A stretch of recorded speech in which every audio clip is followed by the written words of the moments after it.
Doctor की जान चली गई, उसकी इज्जत लूट ली गई और उसमें भाजपा राजनीति करते हैं। ये दो अलग राज्य, जहाँ एनडीए की सरकार है वहाँ आंदोलन करने पे राष्ट्रद्रोह होता है, वहाँ आंदोलन करने पे राजनीति होती है, घिनौनी राजनीति, इन महिलाओं के अब्रू लूटने पे। और यदि वहीं विपक्ष की सरकारें हैं वहाँ होता है तो फिर बीजेपी की न्याय की लड़ाई है। मध्य प्रदेश के मुख्यमंत्री मोहनलाल यादव का जब वक्तव्य सामने आता है तब फिर मुझे लगता है कि एक बहुत बड़ा षड्यंत्र। उत्तर प्रदेश के मुख्यमंत्री योगी आदित्यनाथ ने कहा बांग्लादेश वाली गलती नहीं होनी चाहिए। उन्होंने कहा बटेंगे तो कटेंगे। और जातीय अगर जनगणना का नाम आते ही भाजपा के हाथ पैर खुल जाते हैं। विपक्ष की ताकत जो पिछड़े जाति के दलित ओबीसी है उनको तोड़ के हिंदुत्व के नाम से हिंदुत्व के छाते के नीचे यदि लाते हैं तो ही अपना भला है।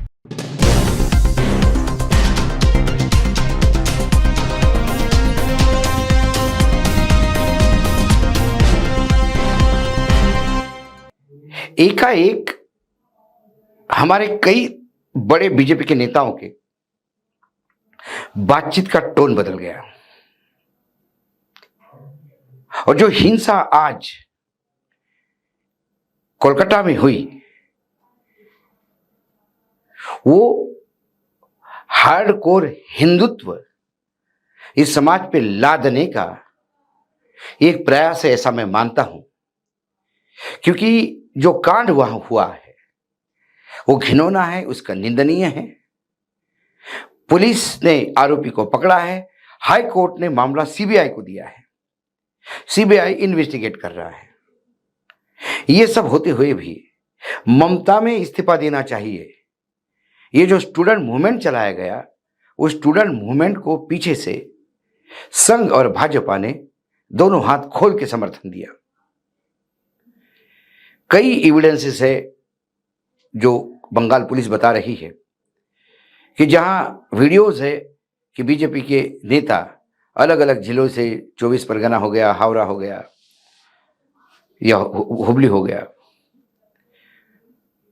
वहां के लोग इस प्रदर्शन में आए, ऐसी व्यवस्था कर रहे हैं। राज्यपाल पहली बार हमने देखा लाइफ में कि राज्यपाल कहते हैं कि इस आंदोलनकारियों को आंदोलन करने दिया जाए, आराम से होने दिया जाए। लेकिन ये हिंसात्मक होगा ये पहले से लग रहा था, हमने सुबह कार्यक्रम में कह भी दिया था और वो हिंसात्मक हो गया। पूरी तैयारी के साथ था, पत्थर फेंके गए, पथराव हुआ। अब यदि कोई कहे कि एक डॉक्टर की जान चली गई, उसकी इज्जत लूट ली गई और उसमें भाजपा राजनीति करते हैं तो फिर ये कहते हैं कि महिलाओं को न्याय मांगने की और एक तानाशाही सरकार के खिलाफ ये आवाज है। लेकिन ऐसी चीज यदि महाराष्ट्र में होती है तो फिर महाराष्ट्र में विपक्षी पार्टियों को बंद नहीं करने दिया जाता। महाराष्ट्र में जब लोग आंदोलन करते हैं छोटे छोटे बच्चों के शारीरिक शोषण पे, और जिस स्कूल में हुआ वो स्कूल भाजपा के ही किसी नेता का था या भाजपा उसका प्रोटेक्ट कर रही थी, ये बात चीजें धीरे धीरे सामने आ रही है। तो फिर उस उग्र आंदोलन के खिलाफ बोला जाता है कि वो पत्थर लेके चले थे, जबकि रेलवे ट्रैक से ही पत्थर उठा के फेंक रहे थे। उसे राजनीति बोला जाता है, बाहरी तत्व बोले जाते हैं। ये दो अलग राज्य, जहां एनडीए की सरकार है वहां आंदोलन करने पे राष्ट्रद्रोह होता है, वहां आंदोलन करने पे राजनीति होती है, घिनौनी राजनीति, इन महिलाओं के अब्रू लूटने पे। और यदि वहीं विपक्ष की सरकारें हैं वहां होता है तो फिर बीजेपी की न्याय की लड़ाई है। फिर वहां पे न्यायपालिका से लेके राज्यपाल तक सब लग जाते हैं। लेकिन मैं इस खबर को एक तरह से नहीं देखता। मुझे योगी आदित्यनाथ का, हेमंत बिस्वा शर्मा का और मध्य प्रदेश के मुख्यमंत्री मोहनलाल यादव का जब वक्तव्य सामने आता है तब फिर मुझे लगता है कि एक बहुत बड़ा षड्यंत्र की नींव धल गई है। और वो नींव हिंदू वर्सेस रेस्ट करने की बात हो रही है। क्योंकि 2024 के चुनाव में जब भारतीय जनता पार्टी 240 पे अटक गई तो उन्हें एक बात का समझ आ गया कि जब तक वोट बंटता है विपक्ष का तो वो जीतते हैं, लेकिन विपक्ष यदि एक हो गया तो फिर विपक्ष की ताकत जो पिछड़े जाति के दलित ओबीसी है, उनको तोड़ के हिंदुत्व के नाम से, हिंदुत्व के छाते के नीचे यदि लाते हैं तो ही अपना भला है। और इसके चलते हाल ही में आगरा में जब वीर दुर्गादास राठौड़ की प्रतिमा का अनावरण था, तब उत्तर प्रदेश के मुख्यमंत्री योगी आदित्यनाथ ने कहा, बांग्लादेश वाली गलती नहीं होनी चाहिए। राष्ट्र से बढ़कर कुछ नहीं हो सकता। जब राष्ट्र सशक्त रहेगा तो हम एक रहेंगे, नेक रहेंगे। यहां तो ठीक है। उनने कहा, बटेंगे तो कटेंगे। यहां कौन बट रहा है और कौन बांट रहा है, कौन काट रहा है और कौन कट रहा है, यह सवाल है। बटेंगे तो कटेंगे, यह तमाम हिंदू एकता के लिए यह आह्वान तो नहीं था। इसके पहले भी 20% बनाम 80% की बात योगी आदित्यनाथ कह चुके हैं। योगी आदित्यनाथ अपने आप को हिंदुत्व का ध्वजवाहक समझते हैं, भगवा पहनते हैं और भाजपा के तमाम नेताओं में प्रधानमंत्री को चुनौती देने के लिए सीधे सामने खड़े हैं। दिल्ली और लखनऊ का झगड़ा बहुत नया नहीं है। संघ उनके साथ है, ये वो भली भांति जानते हैं। और संघ ने बार बार योगी का साथ देके दिल्ली को घुटने टिकवाए हैं।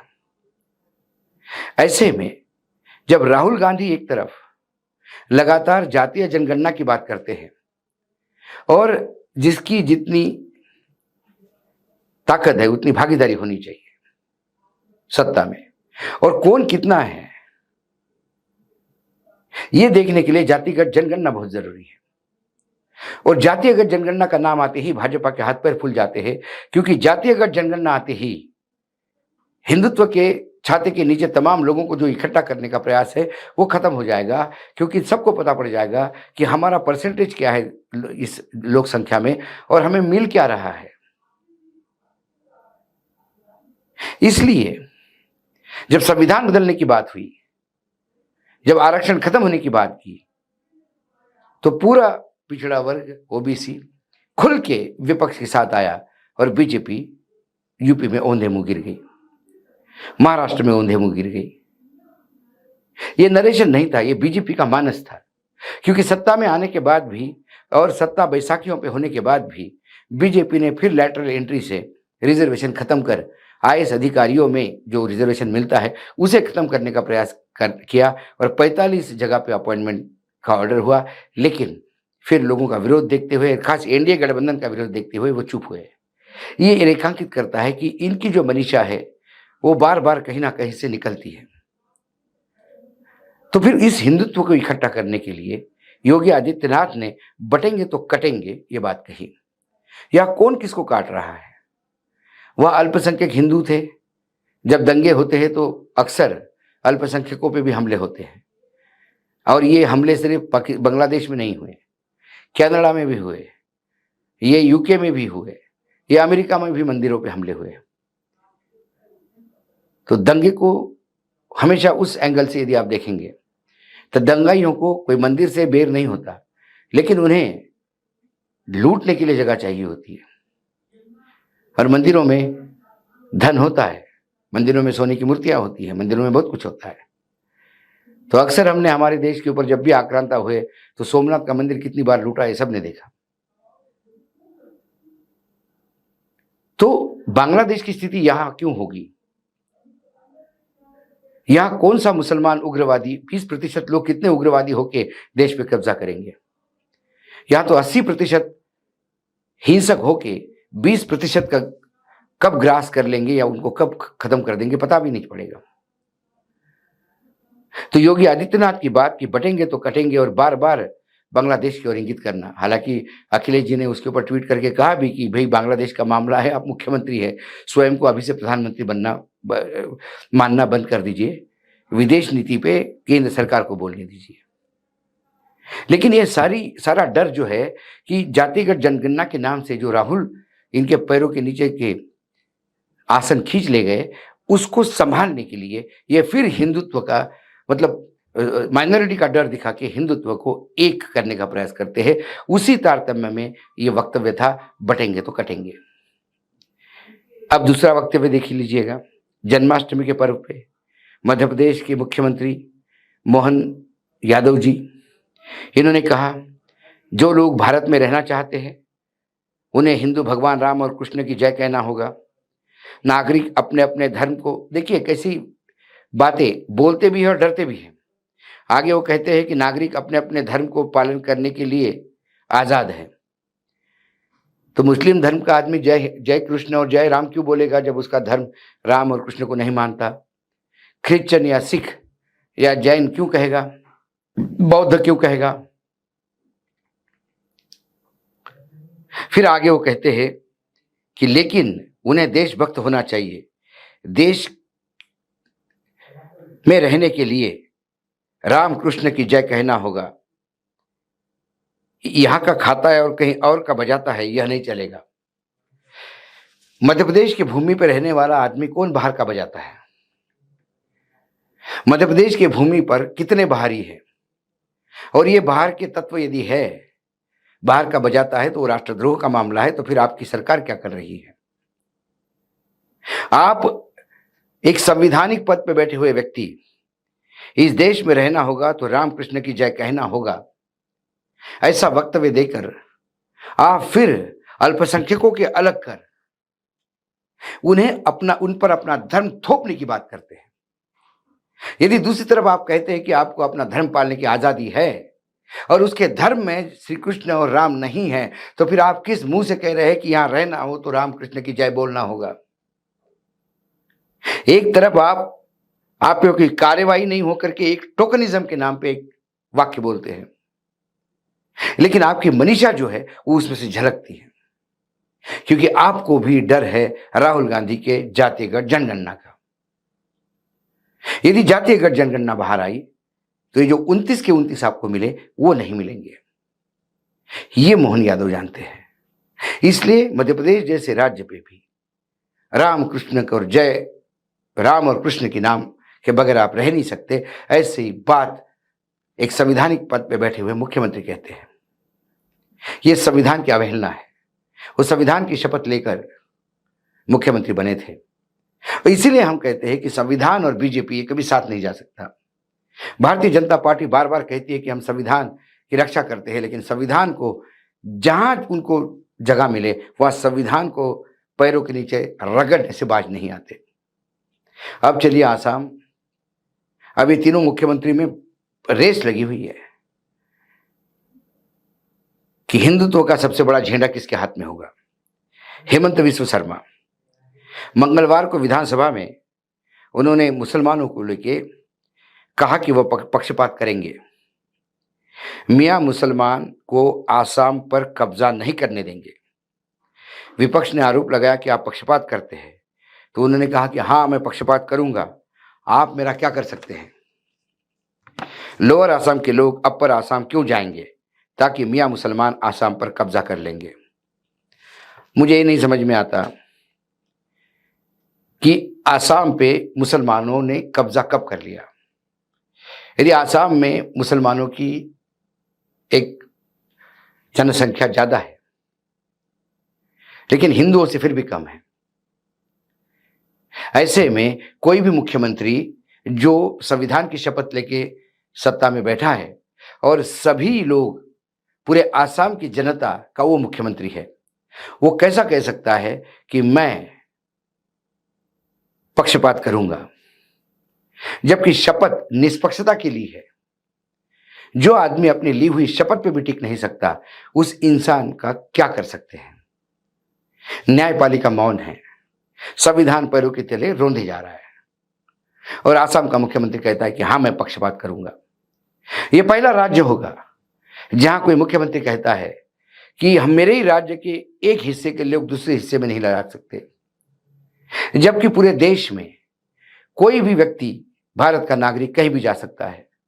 एक दो सेंसिटिव राज्य है बॉर्डर के जहां तकलीफ है, बाकी जब मुंबई मराठों की या मराठी की जब बात हो रही थी तो पूरे देश के उत्तर प्रदेश, बिहार, आसाम सभी दूर से लोग टूट पड़े शिवसेना पे और राज ठाकरे पे कहते हुए कि ये संवैधानिक अधिकार है कि हम मुंबई आए, हमें कोई रोक नहीं सकता। जब मुंबई पे आने के लिए सबका यदि संवैधानिक अधिकार है, तो फिर लोअर आसाम के लोगों का ये संवैधानिक अधिकार नहीं कि वो आसाम, अपर आसाम में जाएं। अपने ही राज्य को दो हिस्सों में बांटने वाले हेमंत विश्व शर्मा कौन होते हैं? क्या लोअर आसाम में ज्यादा मुसलमान हैं, इसलिए उनको डर है कि अपर में आ गए तो फिर लोअर खाली हो जाएगा, तो लोअर में आप अपने लोग भेजिए। 24 घंटे जो वोट बैंक की और चुनावी राजनीति करता है, उसके लिए लोअर आसाम, अपर आसाम, ये डिवीजन हो सकते हैं। 24 घंटे जो सिर्फ वोट बैंक की बात करता हो या वही उसके दिमाग में चलता हो, वही आदमी मैं इसके साथ पक्षपात करूंगा और इसके साथ निष्पक्ष रहूंगा, यही बात कर सकता है।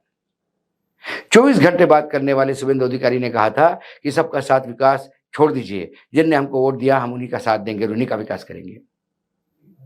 मतलब 35% देश